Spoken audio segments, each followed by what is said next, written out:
김용빈은 촬영장에서 투명인간 취급을 받았습니다. 11월에 찬바람이 스튜디오의 철제 셔터 사이를 헤집고 들어오던 밤, 붉은 마킹 테이프가 무대 바닥을 사선으로 가르며 출연자들의 동선을 구분하고 있었다.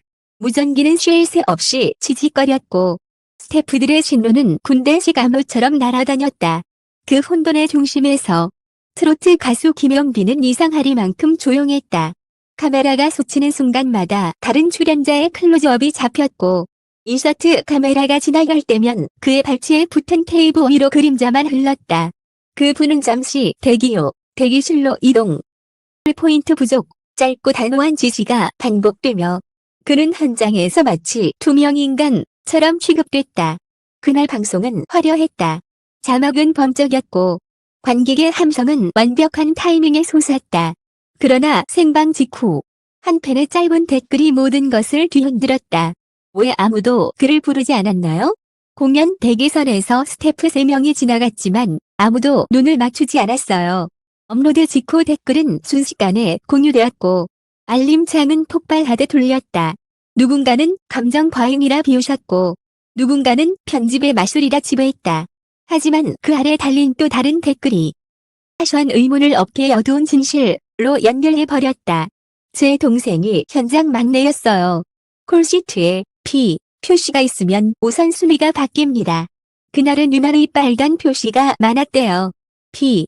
단 하나의 알파벳이 길게 그림자를 드리웠다. 후속 제보는 더 구체적이었다.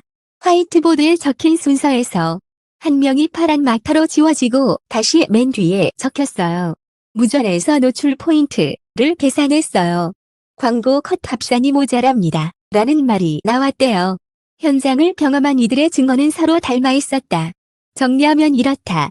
협찬과 광고, 연계 기획이 얽히는 순간 누군가의 화면 시간, 은제로에 수렴할 수 있다. 문제는 그 누군가, 다 누구인지가 아니라 이 결정이 어떤 구조로 작동하는지였다. 우리는 여러 경로를 통해 그날의 내부 문구로 추정되는 메모 형태를 확보했다.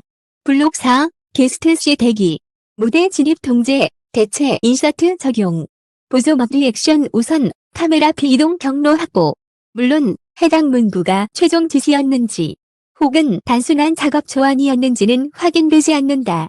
그러나 대기와 통제, 다 반복되는 단어라는 사실만으로도 현장에서 누군가의 존재가 얼마나 손쉽게 투명해질 수 있는지 상상하게 만든다. 두 번째 반전은 오디오에서 나왔다. 익명으로 공유된 현장 녹음에는 이런 대화가 걸려 있었다. 노출 포인트 0.7이면 위험해요. 턴 배치 바꾸면 균형 맞아요. 노출 포인트. 우리는 몇몇 조명 편집 스태프들과 통화했다. 그들에 따르면 이 표현은 공식 용어라기보다 체감치를 뜻하는 속어에 가깝다. 어느 구간에 어떤 인물이 얼마나 노출됐는지, 편집 가능 컷이 얼마나 쌓였는지, 협찬 컷과 리액션이 어떻게 균형을 이루는지 이 모든 것을 얕게 합산한 현장감 지표? 문제는 이 체감치, 다 때로는 사람을 지우는 근거로 작동한다는 점이다. 수치가 낮으면 이야기에서 빠지는 거죠. 한 관계자는 담담히 말했다. 세 번째 반전은 더 불편했다. 외주 리서치 보고서로 보이는 문서에서 우리는 가변 내러티브 테스트라는 항목을 보았다. 특정 회차에서 B급 화제성을 A급 서사로 승격시키기 위한 빈자리 전략. 메인 후보군의 공백을 배치해 관객의 결핍 반응을 증폭. 이후 보정 회차에서 회수, 보상, 연출. 쉽게 말해 어떤 인물을 일부러 비워두면 시청자와 팬의 결핍 감정이 커지고 회차에서 그 인물을 부각했을 때 더 큰 반응이 일어난다는 가설 실험이다. 이 문서가 실제로 해당 촬영에 적용됐다는 증거는 없다. 하지만 현장에서 벌어진 투명의 순간 팬 댓글이 촉발한 의심. 그리고 노출 포인트라는 속어가 맞물리며 우리는 불편한 물음을 피할 수 없게 된다. 가의 빈자리는 우연이었을까? 설계였을까? 소속사와 제작진은 당일 반문묵부답이었다. 대신 움직인 건 팬덤이었다. 시간대별 스크린샷 수집, 무대, 대기선 CCTV의 각도 추정, 관객 직캠의 프레임 비교, 심지어 자막 등장 타이밍과 함성, 데시벨을 스펙트로그램으로 분석한 결과까지 온라인에 올라왔다. 결과는 기괴할 정도로 일관됐다. 누군가의 환호가 특정 지점에서 갑자기 잘렸고 특정 카메라는 한 인물의 어깨선에서 직각으로 미끄러졌다. 편집이 나쁘다는 뜻이 아니다. 편집은 늘 선택이고 선택은 늘 배제다. 관객이 보지 못한 순간은 편집기의 바깥으로 추락한다. 그렇다면 이 모든 갈증이 과장일 뿐일까? 는 반대의 증언도 들었다. 그날 동선은 실제로 위험했어요. 케이블이 엉켰고 카메라가 미끄러질 뻔했어요. 안전을 위해 일부러 동선을 비운 거예요. 이 말이 사실이라면 투명, 은하기가 아니라 안전이었다. 다른 스태프는 말했다. 라이브는 항상 비상이고 누군가의 의도가 아니라 환경의 문제일 때가 많아요. 실제로 대형 스튜디오의 순간적 판단은 종종 오해를 만든다. 진실은 하나가 아니었다. 그러나 바로 그 지점에서 팬 댓글의 힘이 빛났다. 누구도 들춰보지 않던 고질적 프레임 우선순위를 누가 어떻게 무엇으로 정하는가를 대낮으로 끌어냈다는 점에서 말이다. 산업은 숫자로 움직인다. 협찬, 시청률, 조회수, 체류 시간, 전환율. 이 숫자들이 낭만을 조각내고 분배할 때 먼저 사라지는 것은 무대 위 한 사람의 눈빛이다. 그리고 그 빈자리를 맨 처음 알아차리는 건 대개 팬이다. 왜 아무도 그를 부르지 않았나요? 라는 질문은 사실 누가 누구를 지우고 있는가라는 윤리적 물음으로 자라났다. 정답은 쉽게 나오지 않을 것이다. 하지만 질문이 시작되면 최소한 투명은 더 이상 투명하지 않다. 긴급히 세 가지를 제안한다. 첫째, 촬영 현장의 우선순위 판단 기준을 문서화하고 공개하라. P와 같은 암호가 오해를 부른다면 의미를 설명하고 범위를 제한해야 한다. 둘째, 출연자 권익 조항의 편집 배치로 인한 과도한 배제 금지 조항을 신설하라.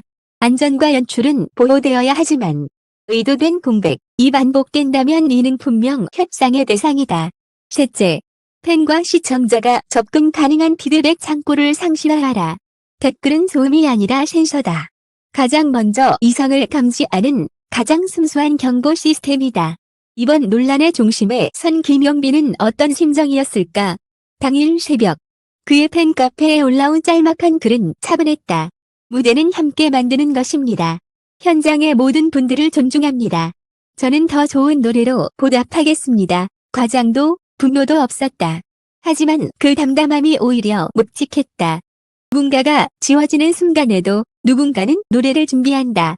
누군가가 스케줄표의 끝으로 밀릴 때에도 누군가는 다시 첫 소절을 떠올린다. 그리고 그 사이에서 팬은 묻는다. 왜 아무도 그를 부르지 않았나요? 이 보고서가 하나의 단정으로 끝나길 원치 않는다. 특정 프로그램이나 개인을 지목하지 않는다. 다만 반복되는 패턴을 기록한다. 숫자가 감정을 지우고 구조가 사람을 흐리게 만드는 순간들을. 스튜디오의 철제 셔터는 다시 닫혔지만 질문은 닫히지 않았다. 투명, 은 정말로 우연이었는가? 아니면 누군가의 화면을 비워 두어야만 성립하는 이야기의 비용이었는가? 밤은 길다. 무전은 잠시 멎고 바닥의 붉은 테이블은 아직 그대로다. 하지만 선명해진 것이 하나 있다. 팬의 댓글이 터뜨린 조용한 폭발. 그 파편은 이미 업계의 깊숙한 곳까지 날아갔다. 이제 우리가 지켜볼 것은 단 하나다.